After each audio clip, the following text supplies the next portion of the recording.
Ardit, zgjohesh çdo ditë në 4 të mëngjesit. Si ja del? Shumë vështirë, po.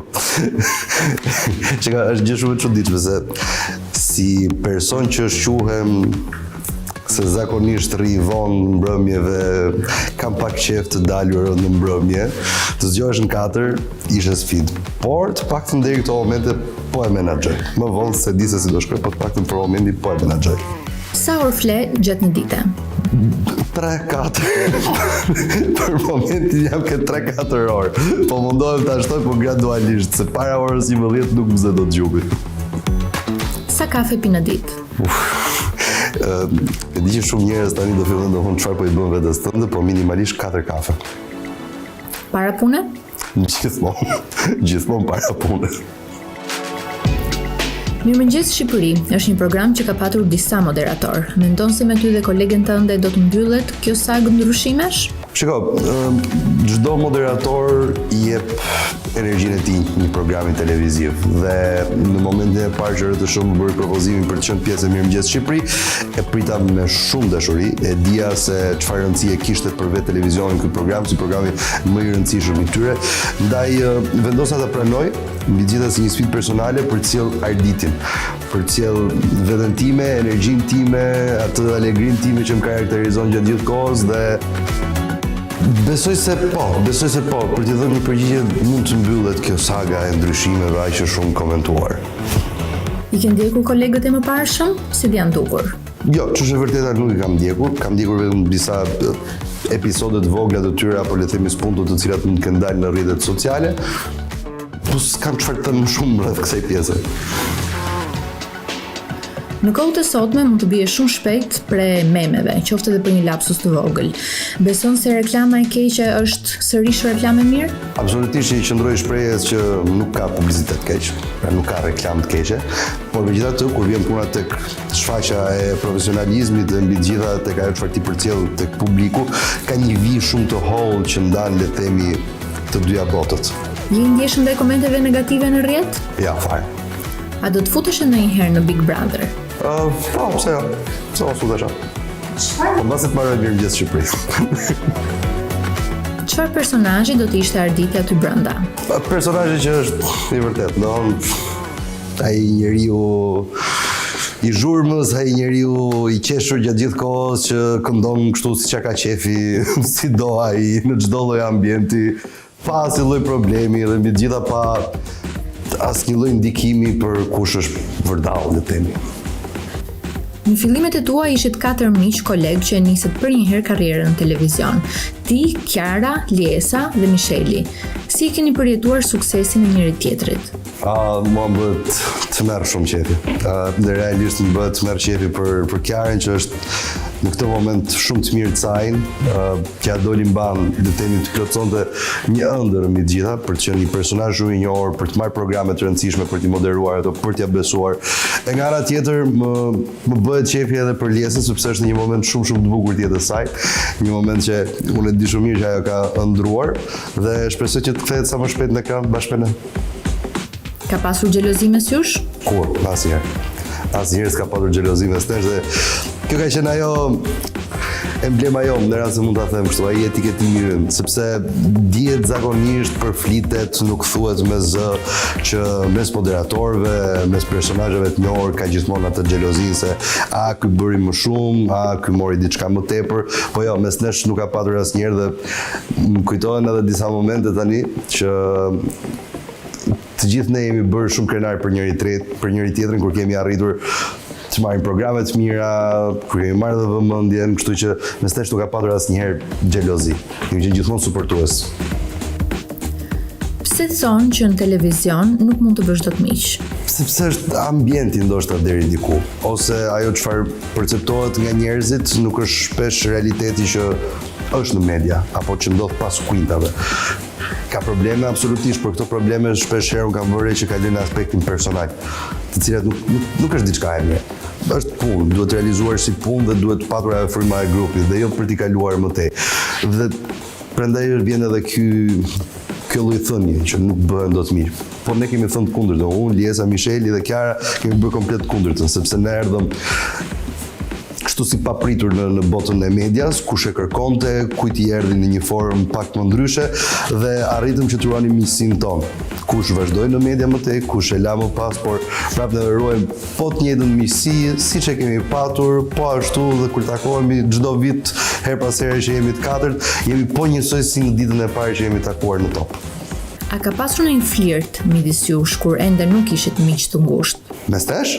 Ja, ja, realisht nuk ka patur dhe pse qesh është fakti se si me Liesën ashtu edhe me Kiarën nuk ka parë kurrë me aty, asnjëherë në jetën time. Madje kam fjetur disa herë nga shtëpia e Kiarës, kemi bërë budalliqe nga më të pafundit në sensin e mirë të fjalës, së gjithmonë, po gjithmonë atë kontekstin shoqëror, gjithmonë atë kontekstin e mirë dhe asnjëherë se kemi patur këtë. Kemi parë, unë gjithmonë i them edhe Kiarës edhe Liesës, ato janë motrat e mia. Dhe më bëhet qefi pafund kur unë i shoh ato që janë mirë. Ka një moderator në ekranet tona që sipas teje nuk e meriton të jetë aty. A ka një moderator? Ato janë çështje personale, pastaj ose më saktë personale, preferenciale, që një moderator të pëlqen apo një tjetër nuk pëlqen. Unë besoj se çdo individ i cili është aty ku është, ka bërë diçka për të qenë.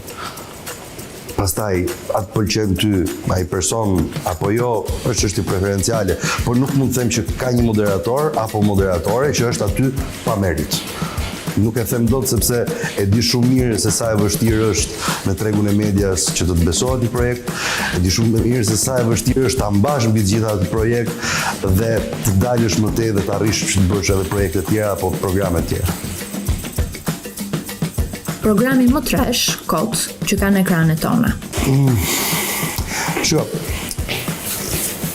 Trash TV-ja ka ekzistuar, ekziston, do të ekzistoj gjithmonë. Do thoja që të paktën disa rubrika të caktuara apo programe të caktuara që kanë një lloj logjike, po marr këtë rastin e përputhur. Gjithsesi është program i keq apo është trash. Por besoj të paktën personalisht që ndoshta mund të dalë pak nga logjika e vetë strukturës programit, siç ndoshta e mendoj unë. Dhe mund të jepen disa mesazhe akoma më të mira dhe jo çdo ditë vetëm debat, sherr, grindje, tema ndoshta jo fort përshtatshme për çdo target group, për çdo grup mosh. Ndaj besoj se aty të paktën mund bëhet një punë më e mirë, që të paktën në disa episode realisht shohim që atë anën humane të njerëzve, atë anën njerëzore dhe gjithë anën e dashurisë që është më e bukur.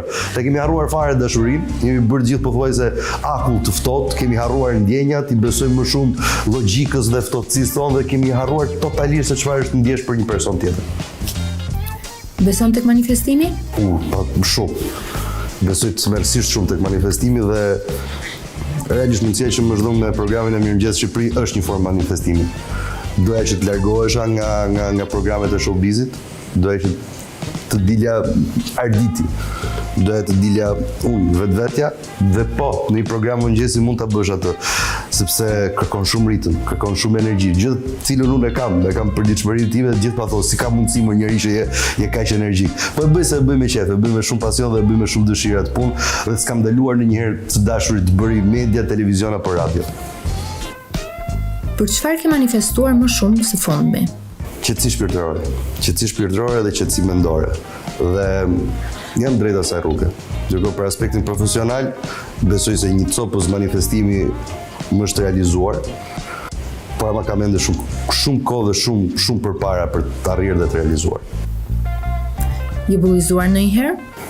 Po, besoj që të gjithë kemi përjetuar bullizimin në një formë apo në një tjetër, por besoj se bullizimi nuk duhet të ndikojë tek njerëzit në atë formë që ndikon dhe sot e kësaj dite. Gjithë duhet kuptojmë që duhet shahemi, pra do shahemi dhe kjo është e pashmangshme. Po jo ta bëjmë pjesë integrale tonë, jo ta bëjmë drejt për drejt gjën më të rëndësishme të mundshme. Ashtu siç ne nuk pëlqejmë shumë njerëz, ashtu dhe shumë njerëz nuk na pëlqejnë ne. Dhe kjo është krejt normale dhe bullizimi është një lloj forme e cila shpreh pasiguritë e dikujt tjetri që i shet tek ty. Dhe ne nuk duhet t'i gjykojmë, përkundërzi, besoj që për gjithë ata persona të cilët e shprehin dhe kjo është evidente që është vërtet edhe me komentet që realizohen në rrjetet sociale, sidomos TikTok-u kohët e fundit. Duhet thjesht të kuptojmë ata njerëz. Po ti vetë ke bullizuar? Mund ta kem bërë, po pa dashje. Ose mund të kem realizuar batuta ironike që mund të kenë ndikuar tek persona të tjerë, nëse ata ndjehen të ofenduar, gjej momentin për t'i kërkuar falje. Ambicia më e madhe televizive. Gjithmonë kam dashur një late night show. Gjithmonë kam menduar një late night show, dhe ndoshta me përpjekjen që po bëj mund t'i harri. Zemra e Arditit rre për Familjen time. çfarë partneri je në një lidhje? Kam qenë dikur person shumë toksik, që është e vërteta, po kam kuptuar që me këtë qetësi shpirtërore që po të edhe pak më para, kem thyer në një ditë më këmbë tok, më mirë kuptues, më bashkëpunues, e një ditë i cili kërkon realisht atë lidhje shpirtërore, atë ndjesinë e vërtetë. Ardit, shumë faleminderit që u bashkove Bordos. Faleminderit edhe juve.